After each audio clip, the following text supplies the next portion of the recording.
Hello， 大家好，欢迎收看最新一期节目，我是小渊。在一条偏僻农村的道路旁，一团火光正噼啪作响。数小时后，黑夜散去，黎明归来。可火光对前一晚的黑夜似乎恋恋不忘，留下一滩黑色的残骸向其道别。凶手究竟是谁？看似普通的2个油桶盖，却是揪出真凶的关键密码。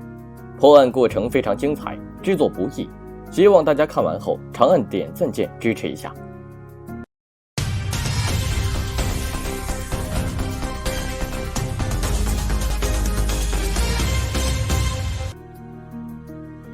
故事得从2003年12月19日的中国河南省焦作市说起。当天早上，警局值班员接到报警，有村民说自己去喂猪时，在路边发现了一具被烧焦的女人，焚烧点位于路边的排水渠底部。受害人头北脚南，仰面躺在地上，身体已经碳化变成黑色团块，十分惨烈。到底是哪个天杀的家伙干的呢？警方迫切需要找到凶手，但第一步则是先确定受害者身份。排查一圈后，法医在距离残骸5米之外的杂草地上发现了一个黑色女性挎包，里面装有一串钥匙以及一套高档的护肤品，没有现金和身份证。如此看来，受害者应该是出门后遇害，而且应该不是当地人，因为案发地是个偏僻的小村落，很少有人会化妆，更何况是用这么昂贵的护肤品。将残骸运回局里后，法医发现受害人是一名身高1.68米的女性，肺部没有明显的黑烟痕迹，说明她被焚烧前就已经遇害。焚烧点距离当地派出所不到1公里，说的不好听点，就是派出所门前发生命案，所以一时间这个案子在整个县城传得沸沸扬扬。案子一天不破，警方压力就一天天变大。说到这里，我们总结一下案发现场。焚烧点周围没有明显建筑物，只有一条道路，这说明凶手大概率使用了车辆作为运尸工具，而且焚烧点应该是第2案发现场。仔细勘察现场后，民警又找到了2个新线索。其一，在前面说的那个黑色挎包里居然有一盒壮阳药，结合受害者使用的高档护肤品，她会不会是个失足妇女呢？其二，在斜坡一侧有2个塑料盖子，从直径上推测，盖子原先的容量应该是20到50升，上面还有残余的汽油。结合法医在受害者发现的汽油痕迹，凶手应该是使用了汽油助燃。可问题来了，为什么会有2个盖子呢？难道说凶手为了彻底燃烧，专门浇了2桶汽油吗？可如果凶手顾虑真的这么多，那他为何会偏偏漏掉2个油桶盖呢？就目前来说，合理的解释有2个。其一，凶手因为晚上光线原因漏掉盖子；其二，凶手是第1次犯罪。到了这里，民警兵分3路。其一，排查案发地的监控，看看有没什么可疑的车辆。可由于案件是发生在2003年，又是在穷乡僻壤之地，一路上根本就没几个监控。其二，排查当地的失踪人口，尤其是住在小区场所之类的人员。其三，排查县城各个娱乐场所，尤其是突然失踪或旷工的人员。这一查还真的有了新发现。一家 KTV 经理透露，店里的女领班卢梅5天没来上班，而卢梅平时也喜欢打扮，身边有很多追求者。卢梅的男友江某某也一口咬定死者就是自己女友，而且认为凶手是李某。可男友的笃定让警方很是奇怪。首先，他没到案发现场，也没去警局认领遗物，他怎么就直接断定遇害者是自己女友？并且他提供的那个嫌疑人李某，早在案发前几天就突然离开了，他又是凭什么认为凶手就是李某？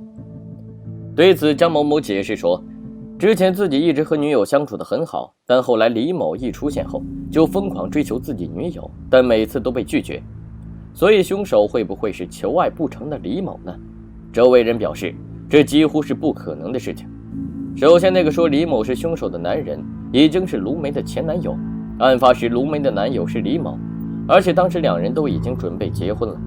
结合卢梅和李某的双双失联，民警推测有可能是因爱生恨的前男友杀害了2人，并把罪责嫁祸给受害者的现男友。这个猜想合情又合理，可接下来的一幕马上泼了警方一盆冷水。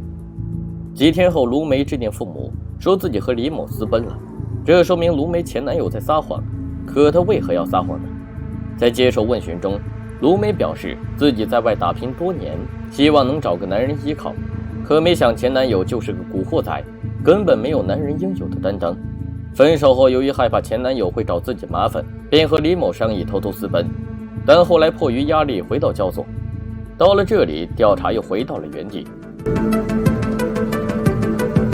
回到焚烧现场，法医找到了一片带有英文字母的烧焦破布，它来源于死者的长裤。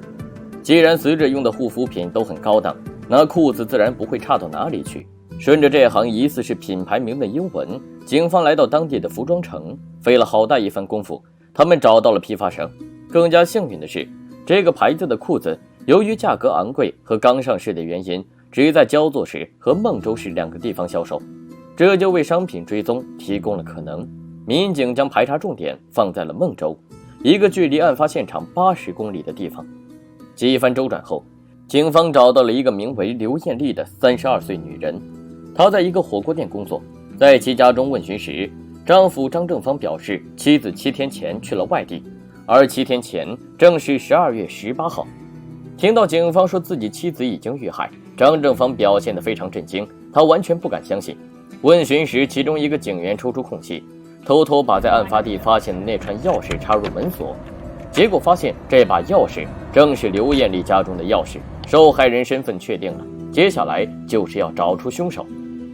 交谈中，张正芳透露，妻子和自己结婚前曾有过一段婚姻，还生下一个儿子，但结婚后两人矛盾愈发激烈，两人便离了婚。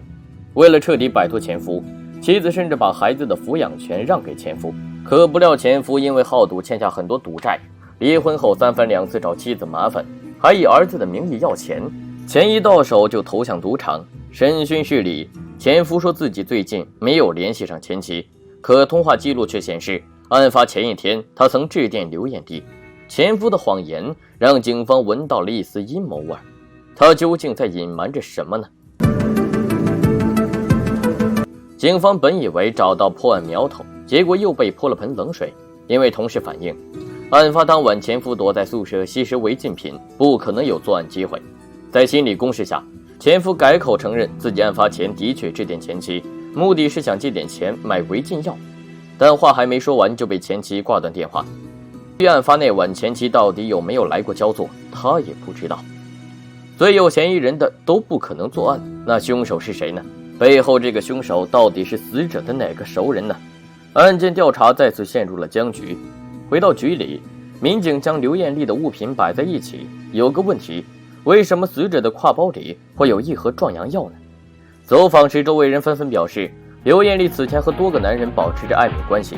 前夫说自己嗜赌成性，算不上是好男人，但前妻也是拼命出墙的红杏，说的不好听点就是公交车。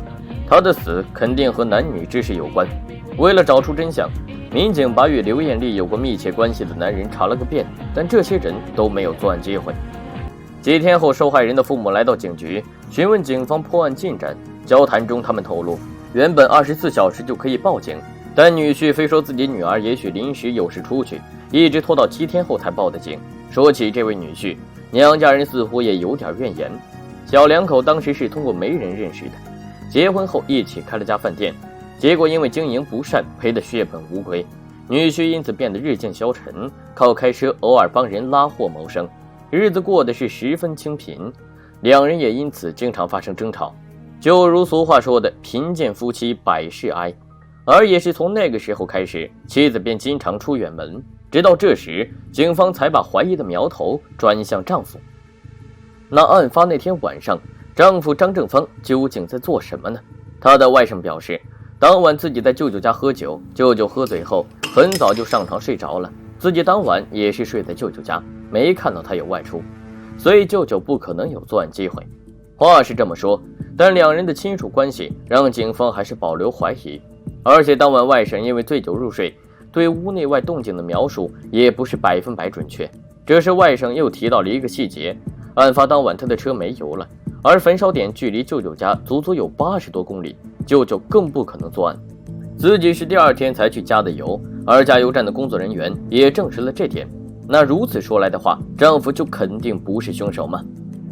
乍一看好像的确是这样，可反应快的观众会说，那前面说的2个油桶塑料盖是怎么回事？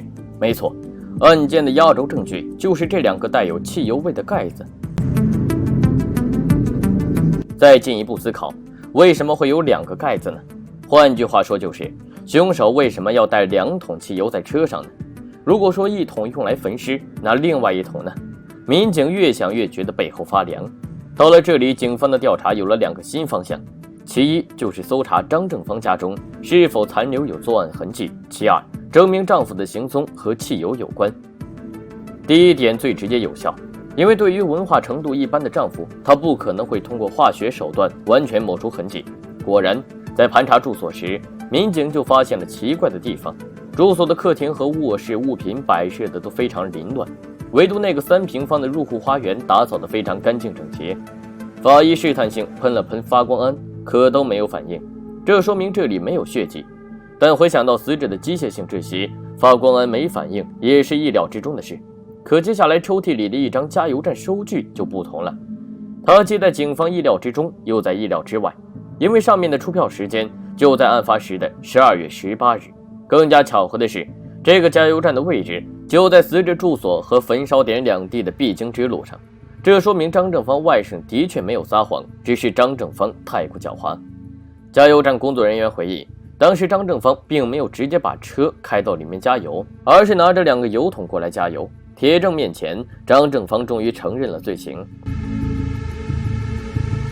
坐在警方面前，他低着头含泪说道，结婚后他本想好好经营家庭，但风流成性的妻子带给他的只有无尽的屈辱，经常性强迫自己服用壮阳药，但因某些原因自己总是无法让妻子满意，于是妻子便不停和外面的男人勾三搭四，而这些事情邻里街坊都看在眼里。在农村不怕人穷，就怕家里事丑，妻子的任性让自己颜面尽失。案发那天晚上，夫妇俩原本很早就入睡，但半夜时突然有人致电妻子，拿起电话后，妻子有说有笑地聊了半小时。丈夫询问妻子是谁打的，结果妻子说对方打错了还打了半个多小时。张正芳虽然心里不爽，但碍于妻子的淫为，便没再过多指责。次日早上，丈夫早早起身洗衣服和做早饭，可妻子自从起床后就不停打扮，一看就是要出去约会的模样。本来这事情退一步海阔天空，可丈夫张正芳是越想越气，所以他一早就把妻子的手机藏了起来。结果妻子出门之前怎么也找不到手机，丈夫表示因为手机话费太贵，便将它卖了。这可顿时惹恼了妻子，两人马上大吵了起来。你这个窝囊废，床上床下你都不算是个男人，这日子真的没法过了，妻子大吼。就在这一天早上，丈夫所有的怒火如火山般喷涌而出，他拿了条绳子直接把妻子拖到储藏室勒死了她。冷静下来后，张正芳打扫了储藏室，并利用外甥和自己喝酒的事情脱罪。实际上那个晚上张正芳并没有喝醉，他只是假装喝醉。待外甥入睡后，自己开着外甥的车辆将妻子转运到80公里外，途中还用2个汽油桶加了油，一个桶的油用来焚烧，另一个用来为车子续航。第2天又让外甥去加油站加油。纵观整个案件，警方能够成功破案的线索就是那个标签以及2个油桶盖。如果没有这2个油桶盖，那警方真的很难将抽屉里的那张发票联系起来，更无法第一时间就找到真凶。一场大火可以烧毁所有，但却永远无法抹除罪证。越是接近完美的犯罪，背后越是藏着致命的线索。而刘艳丽的遇害更是让人唏嘘，压垮她丈夫的并不是那些壮阳药，而是一个妻子对丈夫的屈辱。我是小渊，我们下期再见。